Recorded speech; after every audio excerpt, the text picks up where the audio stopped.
Disclaimer, यह video केवल मनोरंजन के उद्देश्य से बनाया गया है।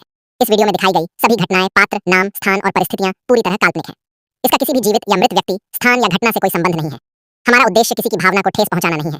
कृपया इसे सिर्फ एक काल्पनिक कहानी के रूप में देखें और आनंद लें। कृपया कमजोर दिल वाले इस वीडियो को न देखें। 11 जुलाई 1912 रात के ठीक 2:13 अंडमान की कुख्यात सेल्यूलर जेल, जिसे उस समय लोग काला पानी कहते थे, समुद्र के बीचों बीच बनी इस जेल में भारत के सबसे खतरनाक और राजनीतिक कैदियों को रखा जाता था। लेकिन इतिहास की किताबों में जो दर्ज नहीं हुआ वो था इस जेल के भीतर चल रहा एक गुप्त प्रयोग। कहा जाता है कि ब्रिटिश अधिकारी कुछ कैदियों पर मानसिक नियंत्रण और डर से जुड़े भयावह परीक्षण कर रहे थे। रात होते ही कुछ चुनिंदा कैदियों को उनकी कोठरियों से निकालकर जेल के नीचे बने एक छिपे हुए तहखाने में ले जाया जाता था। वहां से अक्सर चीखें सुनाई देती थीं, लेकिन अगली सुबह उन कैदियों का कोई रिकॉर्ड नहीं मिलता था।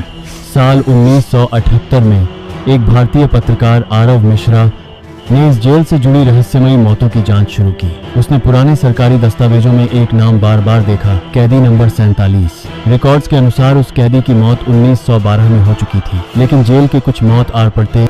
रिकॉर्ड्स के अनुसार उस कैदी की मौत 19 कर्मचारियों का दावा था कि आधी रात के बाद आज भी एक जला हुआ कैदी टूटी जंजीरों के साथ जेल की गलियों में दिखाई देता है। आरव ने इस रहस्य को कैमरे में कैद करने का फैसला किया। रात 1:13 पर वह अकेले जेल के अंदर दाखिल हुआ। बारिश लगातार तेज होती जा रही थी। जेल की दीवारों से पानी टपक रहा था और हर कदम के साथ लोहे की जंग लगी सलाखें अजीब आवाजें कर रही थीं।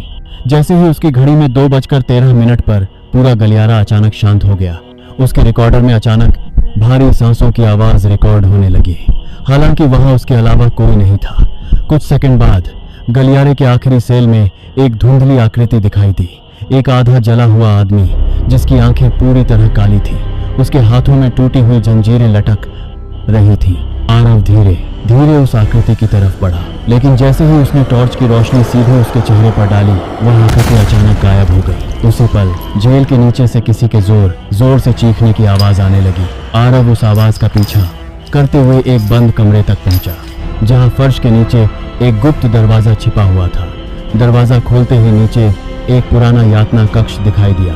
दीवारों पर सूखे खून के निशान थे और बीच कमरे में एक लकड़ी की कुर्सी रखी थी, जिस पर लोहे की कक्ष के दौरान बेल्टें बंधी हुई थी। कमरे के कोने में उसे एक पुरानी फाइल मिली। उस फाइल में लिखा था, experiment 47 subject still responsive after death. Aarav के हाथ कांपने लगे। तभी उसके पीछे धीरे धीरे जंजीरों के घिसटने की आवाज आने लगी। उसने डरते हुए पीछे देखा।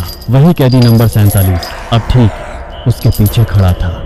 उसका आधा जला चेहरा धीरे धीरे आरव के बेहद करीब आने लगा और तभी आरव का कैमरा अचानक बंद हो गया। अगली सुबह जेल के सुरक्षा कर्मियों को तहखाने के अंदर सिर्फ आरव का टूटा हुआ रिकॉर्डर मिला, लेकिन उसकी आखिरी रिकॉर्डिंग में एक आवाज साफ सुनाई दे रही थी, यहाँ से कोई वापस नहीं जाता।